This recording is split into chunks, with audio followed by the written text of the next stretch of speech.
Hi, hello viewers, welcome back to my channel.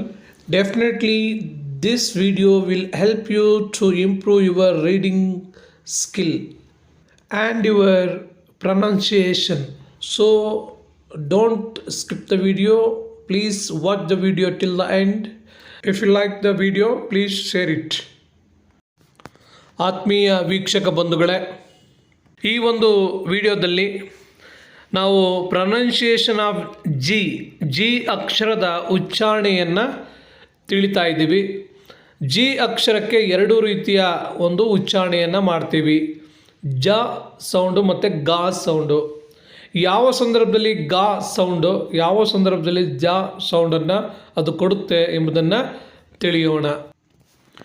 When G is followed by E, I, Y, it usually makes the ja sound as in a giraffe. G ಅಕ್ಷರದ ನಂತರ E ಬಂದಿದ್ರೆ ಅಥವಾ I ಬಂದಿದ್ರೆ ಅಥವಾ Y ಬಂದಿದ್ರೆ, G E, G I, G Y ಈ ರೀತಿ ಅಕ್ಷರಗಳು ಪದದಲ್ಲಿ ಇದ್ದರೆ ಆಗ ಜಿ ಅಕ್ಷರವನ್ನು ಜ ಎಂದು ಉಚ್ಚಾರಣೆ ಮಾಡಬೇಕಾಗುತ್ತೆ. ಉದಾಹರಣೆ ಗಮನಿಸೋದಾದರೆ ನೋಡಿ, ಇಲ್ಲಿ ಜಿರಾಫ್, ಜಿ ಐ ಇದೆ, ಜಿರಾಫ್ ಅಂತ ಓದ್ತಾ ಇದ್ದೀವಿ. ದ ಸಾಫ್ಟ್ ಜಿ ಅಕ್ಷರವು ಜಾ ಸೌಂಡ್ ಕೊಟ್ಟರೆ ಅದನ್ನು ಸಾಫ್ಟ್ ಜಿ ಅಂತ ಕರಿತೀವಿ. The soft G can be at the beginning or middle or end of a word. ಪದದ ಪ್ರಾರಂಭದಲ್ಲಾದರೂ ಬರ್ಬೋದು, ಮಧ್ಯದಲ್ಲಾದರೂ ಬರ್ಬೋದು, ಅಥವಾ ಕೊನೆಯಲ್ಲಾದರೂ ಬರ್ಬೋದು. ಲುಕ್ ಅಟ್ ದಿ ಎಕ್ಸಾಂಪಲ್ಸ್, ಉದಾಹರಣೆಗಳನ್ನು ಗಮನಿಸಿ ನೋಡಿ. Giraffe, gem, gym, giant, gentle, general, gender, ginger, fragile, age, cage, page, rage, sage, range, change, angel, bridge, edge, huge, genius, danger. ನೋಡಿ, ಇವೆಲ್ಲವ ಅಕ್ಷರ ಜಾ ಸೌಂಡನ್ನು ಕೊಡ್ತಾ ಇದೆ. ನೆಕ್ಸ್ಟು ಜಿ ಗ ಸೌಂಡನ್ನು ಯಾವ ಸಂದರ್ಭದಲ್ಲೂ ಕೊಡುತ್ತೆ ಗಮನಿಸಿ. When G is followed by any other letter, G E, G I, G Y ಈ ಅಕ್ಷರಗಳ ಕಾಂಬಿನೇಷನ್ನ ಬಿಟ್ಟು ಯಾವುದೇ ಅಕ್ಷರಗಳು ಬರಲಿ, ಆ ಸಂದರ್ಭದಲ್ಲಿ ಗ ಸೌಂಡನ್ನು ಕೊಡ್ತದೆ. It makes the odd sound ಗ್ ಆಸ್ ಇನ್ ಎ ಗೋಟ್. ನೋಡಿ, ಜಿ ಪಕ್ಕ ಓ ಇದೆ, ಹಾಗಾಗಿ ಇದು ಜಿಯನ್ನು ನಾವು ಗ ಆಗಿ ಉಚ್ಚಾರಣೆ ಮಾಡಬೇಕು. ಜಿ ಓ ಎ, ಗೋಟ್ ಆಯಿತು. ನಾವು ಜಾಟ್ ಅಂತ ಓದಿದ್ರೆ ತಪ್ಪಾಗುತ್ತೆ. And one more thing, when a word ends in a G it makes the hard sound ಗ್.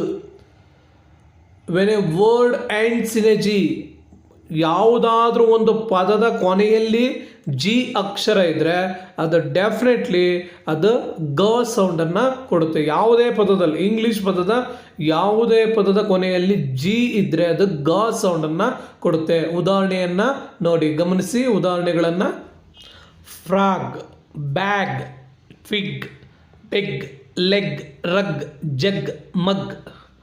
ಗೋ, gun, glow, group, grow, glue, globe, goat, good, grab, angle, gallop, green, grass, glass, gate, game, ghost, guess, ego, again, grey. ಇಲ್ಲಿಯೂ ಕೂಡ ನಾವು ಎಕ್ಸೆಪ್ಷನನ್ನು ನೋಡ್ಬೋದು. Get, girl, gift, anger, gynaecology. ಒಟ್ಟಾರೆ G E, G I, G Y ಬಂದರೆ ಜಾ sound, G A, G O, G U ಬಂದರೆ ಗಾ ಸೌಂಡು ಎಂಬುದಾಗಿ ನಾವು ಅರ್ಥ ಮಾಡಿಕೊಳ್ಳಬಹುದು. ಜಿ ಎಚ್ ಬಂದಾಗ ಹೇಗೆ ಉಚ್ಚಾರಣೆ ಮಾಡಬೇಕು ಎಂಬುದನ್ನು ಈಗ ತಿಳಿಯೋಣ. ಜಿ ಎಚ್, ಘ, ಐ, ಆಟ್, ಅಫ್. ಉದಾಹರಣೆಗಳನ್ನು ಗಮನಿಸಿ. High, sigh, height, sight, bought, sought, thought, rough, tough, ghee, ghost. ಉಚ್ಚಾರಣೆಯನ್ನು ಗಮನಿಸಿ. ಐ ಜಿ ಎಚ್ ಬಂದಾಗ ಹೈ, ಐ. ಐ ಜಿ ಎಚ್ ಟಿ ಬಂದಾಗ ಆಟ್. O U G H T ಬಂದಾಗಲೂ ಆಟ್. ಓ ಯು ಜಿ ಎಚ್ ಬಂದಾಗ ಅಫ್, ಟಫ್, ರಫ್ ಅನ್ನೋ ಥರ. ನೆಕ್ಸ್ಟು ಜಿ ಎಚ್ ಬಂದಾಗ ಘ. ಸ್ಟಾರ್ಟಿಂಗೆ ಪ್ರಾರಂಭದಲ್ಲೇ ಜಿ ಎಚ್ ಬಂದರೆ ಘ ಸೌಂಡನ್ನು ಕೊಡುತ್ತೆ. ಈ ಬೇಸಿಸ್ ಮೇಲೆ ಜಿ, ಗ ಮತ್ತು ಜ ಸೌಂಡನ್ನು ಕೊಡುತ್ತೆ. ಈಗ ಇಂಗ್ಲೀಷ್ ಕಾಗುಣಿತವನ್ನು ನೋಡೋಣ. ಜಿ ಎ ಗ, ಗೆ, ಗ್ಯಾ. ಜಿ ಯು ಎ ಗಾ. ಜಿ ಎ ಡಬ್ಲ್ಯೂ ಗಾ. ಜಿ ಯು ಗ, ಗು. ಜಿ ಯು ಇ ಗೆ. ಜಿ ಒ ಓ ಗು, ಗು. ಜಿ ಆರ್ ಯು ಗೃ, ಗ್ರ. ಜಿ ಎ ವೈ ಗೆ. ಜಿ ಎ ಐ ಗೆ, ಗೈ. ಜಿ ಒ ಗೋ, ಗಾ. ಜಿ ಒ ಡಬ್ಲ್ಯೂ ಗೌ. ಜಿ ಒ ಯು ಗೌ. ಜಿ ಎ ಎಮ್ ಗ್ಯಾಮ್, ಗಮ್. ಜಿ ಎ ಎನ್ ಗ್ಯಾನ್, ಗನ್. ಜಿ ಎ ಎಚ್ ಗಹ. G E W give. G E ಗೆ, ಜ. ಜಿ ಇ ಇ ಗಿ. ಜಿ ಇ ಎ ಗಿ. ಜಿ ಎಚ್ ಘ. ಜಿ ಎಚ್ ಎ ಘ. ಜಿ ಎಚ್ ಎ ಯು ಘಾ. ಜಿ ಎಚ್ ಎ ಡಬ್ಲ್ಯೂ ಘಾ. ಜಿ ಎಚ್ ಐ ಘಿ. ಜಿ ಎಚ್ ಇ ಇ ಘೀ.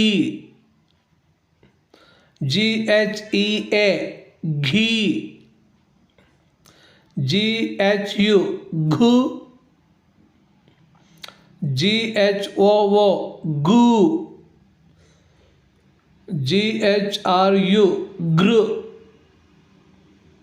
ಜಿ ಎಚ್ ಇ ಘೇ. ಜಿ ಎಚ್ ಎ ಐ ಗೈ, ಘೇ.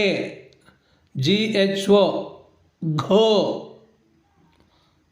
ಜಿ ಎಚ್ ಒ ಡಬ್ಲ್ಯೂ ಘೌ. ಜಿ ಎಚ್ ಒ ಯು ಘೌ. ಜಿ ಎಚ್ ಎ ಎಮ್ ಘಮ್. ಜಿ ಎಚ್ ಎ ಎನ್ ಘನ್. ಜಿ ಎಚ್ ಎ ಎಚ್ ಗಹ. G H E W ಘೀವ್. Thank you so much, my dear viewers, for watching the video till the end. If you like the video, please share it to your friends and in your WhatsApp group. See you in the next video. Keep practicing, keep learning. See you in the next video. Till then, take care. Bye bye.